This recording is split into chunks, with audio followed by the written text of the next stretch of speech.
Ah, the fresh smell of a new sketchbook.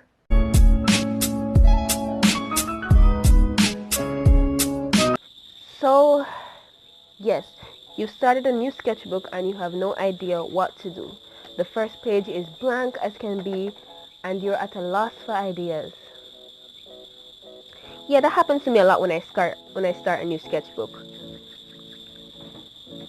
For colored pencil and charcoal, and the pages are very thick, so I'm wondering if markers work for them too.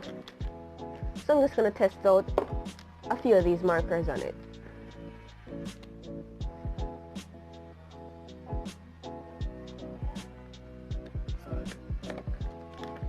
Time to test for the bleeding. And look at that! This marker does not bleed through. I did not expect it to, because these pages are as thick as cartridge paper. Listen. They're very thick. Oh, and the marker lays down so smooth and evenly. That's amazing. So we'll have to do a marker drawing on this paper. Maybe we have a girl here with a bouquet of flowers in her hand, and we'll just incorporate the number 7 in there, as in sketchbook number 7. Let's go. Okay, so I've gone a lot farther. So when I sketch, I usually use just sharp angles.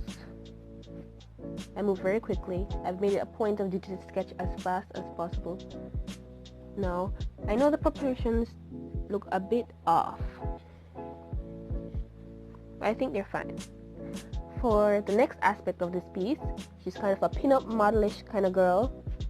Very big fluffy hair. She's in a frilly kind of outfit.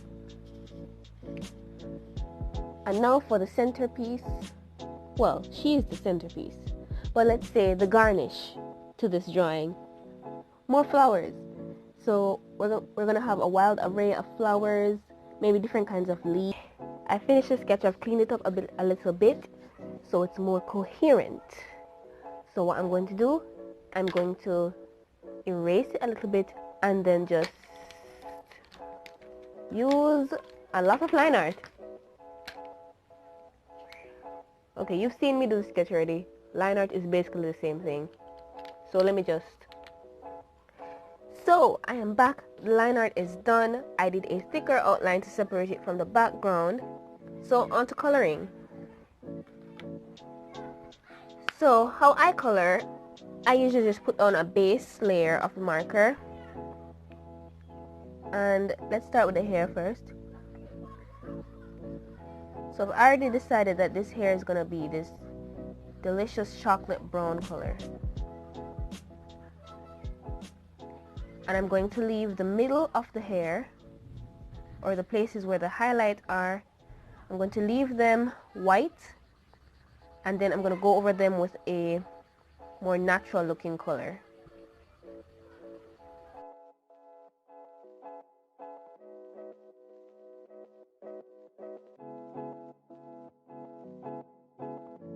And then for my base layer of skin, I'm just going to take this, and then we're going to blend with some blushy colors like this pink and this darker, more magenta color to get more depth in the skin, to show shadows and highlights. Let's go.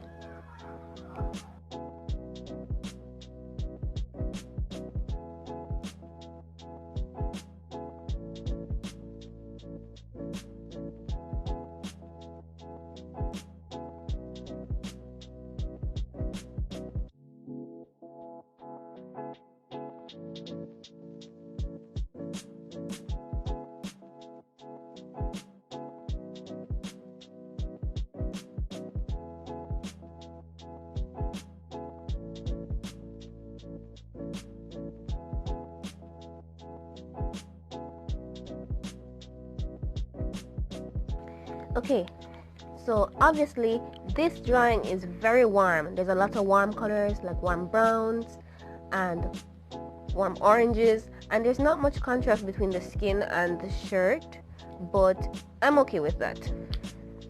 So for the background, what I've decided, since this is so warm, we'll just use mostly cool colors to make more leaves and flowers in the background. And as you can see, I've made some changes to the original drawing. I went over it and I changed the lips, and I'm much more happier with this outcome. Thanks for watching.